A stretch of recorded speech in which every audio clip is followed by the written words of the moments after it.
اعوذ باللہ من الشیطان الرجیم، بسم اللہ الرحمن الرحیم۔ مجاہد ملت چینل سے حاجی خالد مسعود خان حاضر خدمت ہے۔ میرے پاکستانی بھائیوں، آج کسانوں پر بات کریں گے۔ جیسا کہ آپ جانتے ہیں کہ میرے 2 ویلاگ بھی کسانوں پر آ چکے ہیں، لیکن میں آپ کو تھوڑی سی ایک کہانی سناتا ہوں۔ امریکہ کے اندر 2002 میں گندم زیادہ ہو گئی اور ان کے دنیا میں کوئی سودے نہ ہو سکے، تو امریکہ کی گورنمنٹ نے مہنگے داموں کسانوں سے، کاشتکاروں سے گندم خرید لی اور سمندر میں ڈال دی، سمندر میں ضائع کر دی، فش کو کھلا دی۔ وہ کیوں؟ تاکہ آنے والے سال ہمارے کسان اور کاشتکار بد دل ہو کر گندم کاشت کرنا چھوڑ نہ جائیں۔ میرے پاکستانی بھائیوں، جس طریقے سے اس سال کسانوں کے ساتھ، زمینداروں کے ساتھ، چھوٹے زمینداروں کے ساتھ زیادتی ہوئی ہے، ظلم ہوا ہے، یہ ان کے ساتھ ظلم نہیں ہوا۔ جو ریٹ ان کو ملنا تھا، جو گورنمنٹ نے خریدنا تھا، گورنمنٹ نے خریدنے سے انکار کر دیا۔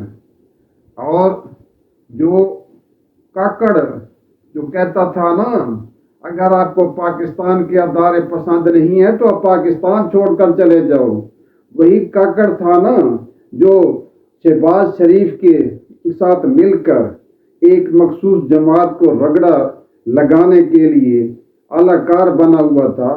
اس نے گندم باہر سے منگوا کر پاکستان بھر کے کسانوں پر ظلم کیا ہے، اور شہباز شریف وزیر اعظم پاکستان، 2 نمبر وزیر اعظم پاکستان کے ساتھ مل کر یہ کھلواڑ کیا ہے۔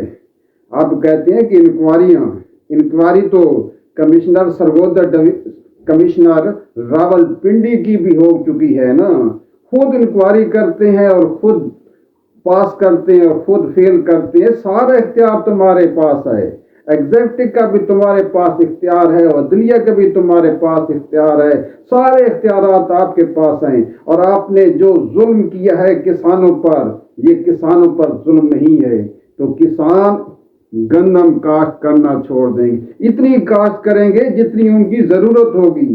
میں نے پہلے ویلاگ میں کہا تھا نا، پاکستان کے غریبوں پر رحم کرو اور کسانوں کے لیے، زراعت کے لیے وہ بجلی 70% ریٹ کم کرو، تاکہ سستے اجناس اور سستی سبزیاں اور سستا فروٹ مارکیٹ میں آ سکے اور غریبوں تک پہنچ سکے، غریب اس کو خرید سکیں۔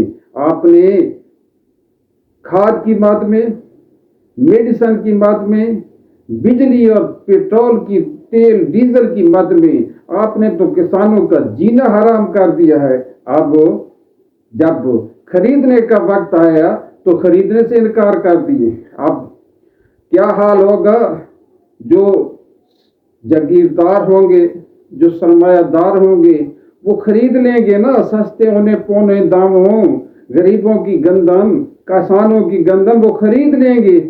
اور کسان، یاد رکھنا میری بات، اس سال جو کسانوں کے ساتھ کھلواڑ ہوا ہے، آنے والے سیشن میں، آنے والے سال میں کسان گندم کا زیادہ کاشت نہیں کریں گے، یہ پکی بات ہے۔ اور یہ پہلے ہو چکا ہے، یاد رکھو۔ اس وقت پاکستان کے اندر خوفناک صورتحال ہے۔ دیکھو کشمیر کے اندر اگر وہ بجلی کا ریٹ 3 روپے یونٹ تک منظور کرا سکتے ہیں اور گندم کا ریٹ 2000 روپے من تک منظور کرا سکتے ہیں، اگر کشمیر کے اندر انقلاب آ سکتا ہے، میں تو 3-4 ویلاگ میں آپ کو بتا چکا ہوں کہ پاکستان سری لنکا بننے والا ہے۔